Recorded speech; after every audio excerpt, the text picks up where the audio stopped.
Hani demin havuç şarkı söylüyordun ya, bir söyle bakayım.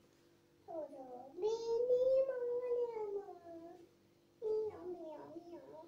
Ben o çocuğu, havucu çok severim.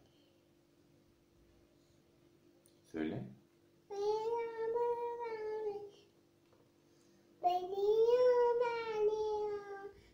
Ben çok havucu çok severim.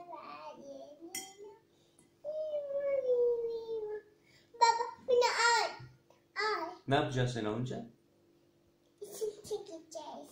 Ne yapacağız? İsim çekeceğiz benim ayağımda. Resim çekeceğiz. Resim çekeceğiz. Kimin resmini çekeceğiz? Hı? Yok Aslan'ın ismini.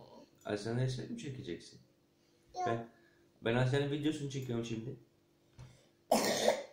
Oy, çok mu hasta oldun sen? Nasıl iyileşeceksin kızım? Birazdan. Nereye götüreyim seni? Hı? Tabii. Doktora götüreyim. Ne yapacağız orada? Nasıl iyileşeceksin doktorda?